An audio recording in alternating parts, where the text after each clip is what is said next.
En este sexto y último episodio vamos a hablar de un tema que parece poco importante o que no tiene nada que ver con la reforma laboral. Es el régimen de incentivos para pequeñas y medianas empresas, el RIMI.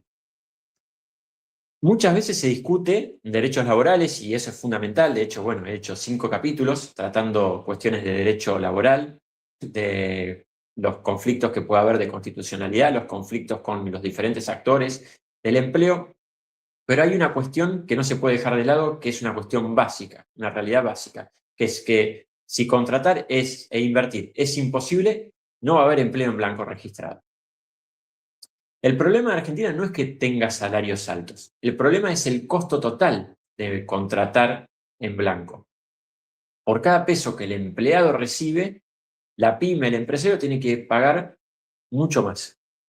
Eso empuja que muchas pymes, muchas pequeñas empresas, o no contraten o deciden achicar su productividad, o obviamente, como pasa mucho en Argentina, que es el empleo no registrado.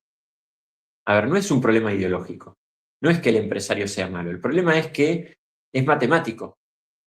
Es muy costoso para una pyme crear empleo registrado. A ver, la reforma parte de una idea simple, que es si queremos más empleo formal hay que aliviar el costo de trabajo.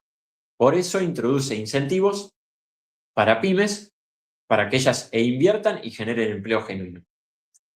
No es una baja indiscriminada de impuestos, sino beneficios atados a inversiones.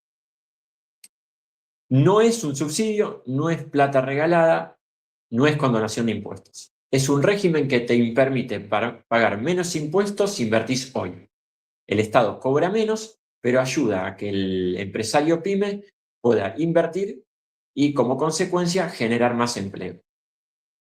Creo que es importante ir a un caso, un ejemplo práctico para hacerlo más palpable.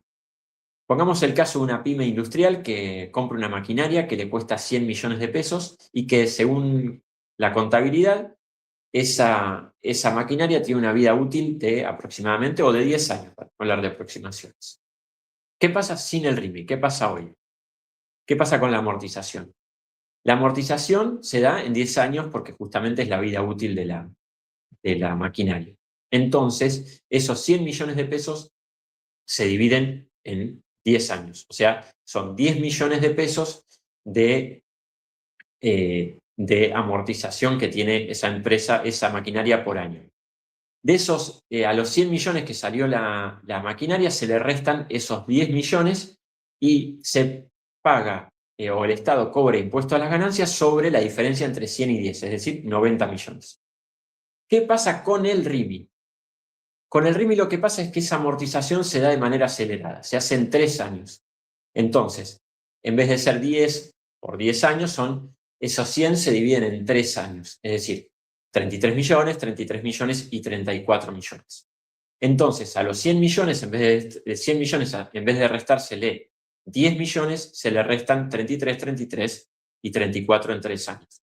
Entonces, lo que paga de impuesto a las ganancias del 30%, por ejemplo, no es 90 millones, sino va a ser 67 millones el primer año, 67 el segundo y 66 el tercero.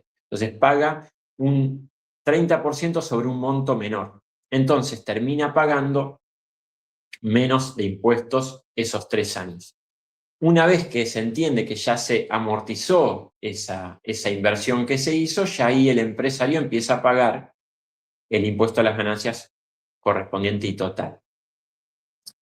Esto no es contabilidad, es flujo de caja. O sea, el empresario tiene a disposición más liquidez. Puede pagar el crédito de la máquina, porque bueno, normalmente los empresarios pagan obviamente con créditos, sostener el capital del trabajo, contratar empleados o formalizar el personal. El RIMI transforma una inversión o tiene la intención de transformar impuestos en inversión y empleo. Después de los 3 años, como dije, ya no hay beneficio fiscal y se vuelve al régimen normal. ¿Por qué se hace esto? Porque se entiende que ya esa inversión ya está produciendo.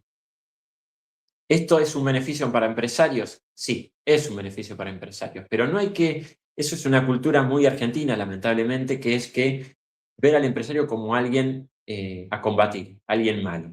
Y no, a ver, el empresario genera empleo. Si el empresario le va bien y puede invertir y tiene alivio fiscal, va a poder contratar. Vuelvo al punto anterior, el 70% de los empleos registrados de Argentina provienen de las pymes. Si una pyme contrata más empleo porque tiene más trabajadores, porque tiene beneficios fiscales, tiene baja de impuestos, va a terminar redundando en un beneficio para toda la sociedad. La reforma laboral, como hemos estado viendo, es laboral y económica. No se entiende solo desde el derecho. Es fundamental porque tiene una mirada también hacia la economía real. Bajar impuestos a quien invierte no es ideológico, es una herramienta clásica del desarrollo. Para cerrar esta serie de videos sobre la reforma, creo que es importante decir que proteger al trabajador también implica proteger a la pyme, a la pequeña, a la mediana empresa y al gran empresario. O sea, si protegemos a unos y a otros, va a haber más empleo y va a haber más crecimiento social. Tenemos que dejar de pensar en el O y empezar a pensar más en el I.